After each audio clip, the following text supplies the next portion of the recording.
Dear students, last class discussed user-defined function. What do you mean by function? Function is a block of statement that performs some specific tasks. The functions can be classified into three categories: user-defined functions, system functions or built-in functions, or predefined function, and third one, parameterized functions. So user-defined functions that will be created by the user. How do you identify whether it is function or not?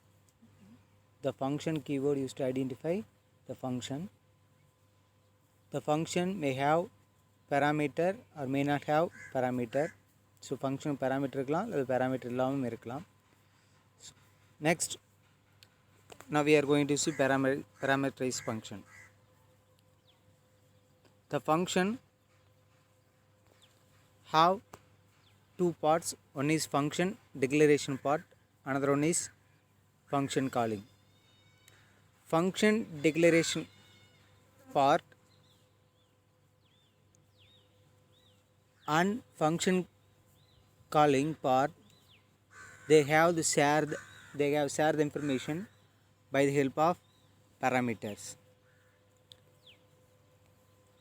The required information can be shared between function declaration and function calling part inside the program.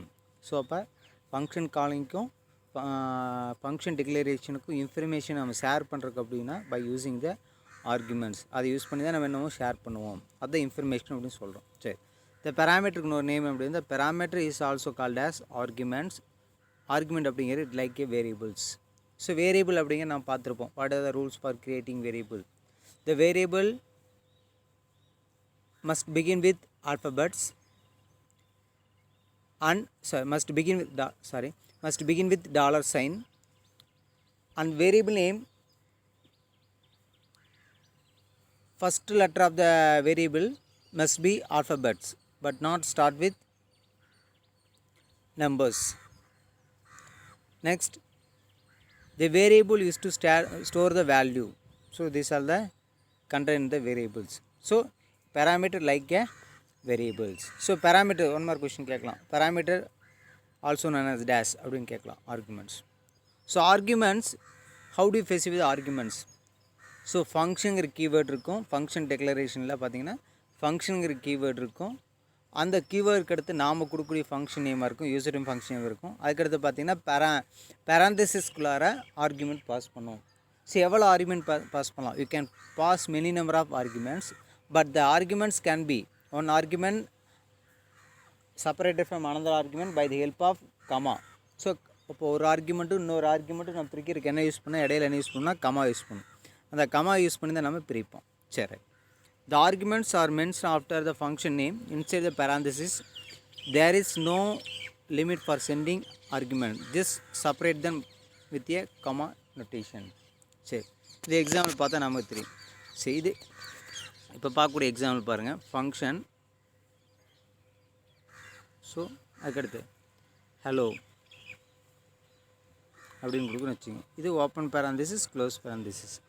இதைத்தான் என்ன சொல்கிறாங்க அப்படின்னா, இதுக்குள்ளார தான் நம்ம argument pass பண்ணணும். இதுக்குள்ளார நம்ம ஆர்குமெண்ட் கிடையாது. ஸோ இப்போ ஆர்குமெண்ட்லாம் இந்த function that function cannot contain arguments அப்படின்னு சொல்கிறோம். ஸோ ஃபங்க்ஷனுக்குள்ளார ஆர்குமெண்ட் இருக்கலாம், இல்லாத ஆர்குமெண்ட் இருக்கலாம், இல்லாமல் இருக்கலாம். ஸோ மோர் தென் ஆர்குமெண்ட் இருந்து அப்படின்னா ஒவ்வொரு ஆர்குமெண்ட்டும் நம்ம செப்பரேட் பண்ணுறதுக்கு என்ன யூஸ் பண்ணணும் அப்படின்னா கமா யூஸ் பண்ணுவோம். ஸோ இது ஃபங்க்ஷன் வித்தவுட் ஆர்குமெண்ட். சரி, ஃபங்க்ஷன் வித் ஆர்குமெண்ட் எப்படி கொடுக்கணும்? ஃபார் எக்ஸாம்பிள், ஃபங்க்ஷன் ஆட் அப்படின்னு ஒரு ஃபங்க்ஷன் நேம் கொடுக்குறேன். இது ஃபங்க்ஷன் நேம் ஆட், நாம் என்ன வேணாலும் கொடுத்துக்கலாம். அதில் பார்த்திங்க அப்படின்னா ஆர்குமெண்ட் கொடுக்குறேன் நான், 2 ஆர்குமெண்ட் ஏ கமா $b. ஸோ ஒவ்வொரு வேரியபிள்ஸும் நாம் சொல்லியிருக்கிறோம் பிஹெச்பியில் டாலரில் ஸ்டார்ட் பண்ணும் அப்படின்னு சொல்லியிருக்கிறோம். அது டாலரில் கொடுத்துருக்கு. ஸோ இப்போ 2 ஆர்குமெண்ட், இதை தான் இன்ஃபர்மேஷன் சொல்கிறாங்க.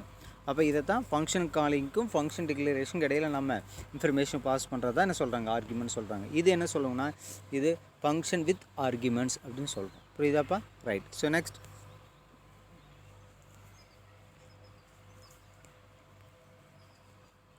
சரி, இந்த ஃபங்க்ஷன், இது ஃபங்க்ஷன்ங்கிற கீவேர்டு. சம் அப்படிங்கிறது ஃபங்க்ஷனு. இதில் எத்தனை பேராமீட்டர் இருக்குது பார்த்தீங்கன்னா 2 பேராமீட்டர் இருக்குது. $x $y 2 பேராமீட்டர் இருக்குது. சரி, இதில் என்ன பண்ண போகிறோம் அப்படின்னா இது பாருங்கள், இது ஃபங்க்ஷன். இந்த நான் 4 லைன்ஸுமே வந்து இந்த ஃபங்க்ஷன் டிக்ளரேஷன் பார்ட். இது வந்து function declaration part. So $x, $y கொடுத்துருக்குறாங்க. இங்கே பார்த்தீங்க $z $x ப்ளஸ் $y. அப்போ வேல்யூ எதில் ஸ்டோர் ஆகிடுது? $zல ஸ்டோர் ஆகிருக்கு. இந்த ஃபங்க்ஷன் எது ரிட்டர்ன் பண்ணுறதுன்னா வேல்யூ ரிட்டர்ன் பண்ணுறது. அதனால தான் இருக்கணும் ரிட்டர்ன் $z. ஸோ ஏன்னா வேல்யூ எதில் ஸ்டோர் பண்ணிக்கிறோம்? $zல ஸ்டோர் பண்ணிக்கிறோம், ரிட்டர்ன் இது. சரி, எது ஃபங்க்ஷன் காலிங்? இந்த பார்ட்டு தான் ஃபங்க்ஷன் காலிங். இப்போ இந்த எக்ஸோட வேல்யூ என்ன வரும் நமக்கு? இந்த எக்ஸோட வேல்யூ வந்து 5 எடுத்துக்கும். ஒய்யோட வேல்யூ என்ன எடுத்துக்கும்? 10 எடுத்துக்கும். ஸோ சம்முங்கிறது என்னது? இதுதான் ஃபங்க்ஷன். இந்த பார்ட்டு தான் ஃபங்க்ஷன் காலிங் பார்ட். அப்போ அவுட் இதில் பார்த்தீங்கன்னா எக்கோ, இது வந்து நாம் சொல்லக்கூடிய மெசேஜ். இது நாம் சொல்லக்கூடிய மெசேஜ். டபுள் கோட்டுக்குள்ள என்ன கொடுத்துருவோம்? 5 + 10 = அப்படிங்கிறது அப்படியே ஸ்க்ரீனில் பிரிண்ட் ஆகும். இது ஒரு ரிசல்ட்டு தான் நம்ம என்ன பண்ணுறோம்? ஃபங்க்ஷன் காலிங் யூஸ் பண்ணி இந்த ஃபங்க்ஷன் நம்ம கால் பண்ணுறோம். இங்கே இடையில என்ன இருக்குது? டாட் இருக்குது. நம்ம டாட் அப்படிங்கிற என்ன ஆப்ரேட்டர் நம்ம பார்த்தோம்?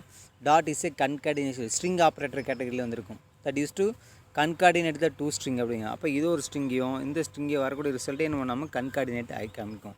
அப்போ இது ஒரு ரிசல்ட் என்ன அப்படின்னு நம்ம ஸ்க்ரீனில் தெரியும் அப்படின்னா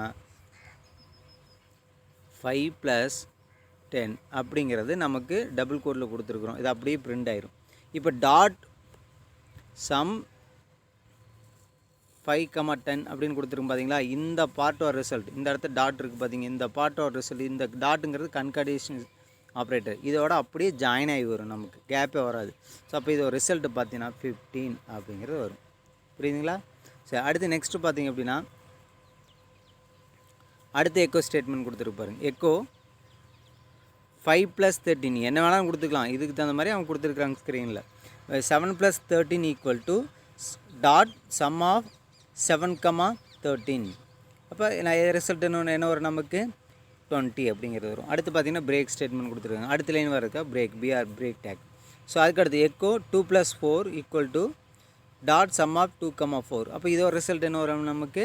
எக்கோ அது போயிடும். நமக்கு என்ன வரும்? நமக்கு 2 + 4 = 6 அப்படிங்கிற வரும். ஸோ இதை தான் நம்ம ஃபங்க்ஷன் வித் ஆர்குமெண்ட் சொல்கிறோம். அப்போ ஃபங்க்ஷன் ஒரே ஃபங்க்ஷன் எத்தனை டைம் கால் பண்ணியிருக்கோம் பாருங்கள். இது ஃபங்க்ஷன் டிக்ளரேஷன் ஒரே ஒரு டைம் தான் நம்ம யூஸ் பண்ணிக்கிறோம். ஆனால் ஃபங்க்ஷன் காலிங் பார்த்தீங்கன்னா ஒரு டைம் கால் பண்ணிக்கிறோம், செகண்ட் டைம் கால் பண்ணிக்கிறோம், அதுக்கடுத்து பார்த்தீங்கன்னா தேர்ட் டைம் கால் பண்ணியிருக்கிறோம். புரியுதுங்களா? ஃபார் எக்ஸாம்பிள் ஒரு ஜான் ஒரு பையன் இருக்கிறான்னு வச்சுக்கோங்க. இப்போ நான் கால் பண்ணால் தான் வந்து எஸ்ஆர் அப்படின்னு சொல்லுவான். அது வரையும் ஐடியில் இருப்பான். ஸோ அதுதான் வந்து ஃபங்க்ஷன் டிக்ளரேஷன் பார்ட். ஃபங்க்ஷன் காலிங்கிறத நான் கூப்பிட்றேன் பார்த்தீங்களா? இது நான் வந்து ஃபங்க்ஷன் காலிங். ஏதோ ஒரு நேம் சொன்னால் மட்டும்தான் அவன் என்ன பண்ணுவான்? நமக்கு ரெஸ்பான்ஸ் கொடுப்பான். இது function calling. So function calling இல்லாமல் ஃபங்க்ஷன் டிக்ளரேஷன் பார்ட் என்ன ஆகுது? நமக்கு எக்ஸிக்யூட் ஆகாது. ஸோ அப்போ அந்த ஃபங்க்ஷன் டிக்ளரேஷன் பார்ட்டை நீங்கள் எத்தனை டைம் ஆனாலும் நீங்கள் கால் பண்ணிக்கலாம். ஸோ அப்போ நமக்கு கோடிங் பார்ட் நமக்கு குறையும். இதுதான் ஃபங்க்ஷனோட advantage. So these are the content in the parameterized function. Thank you.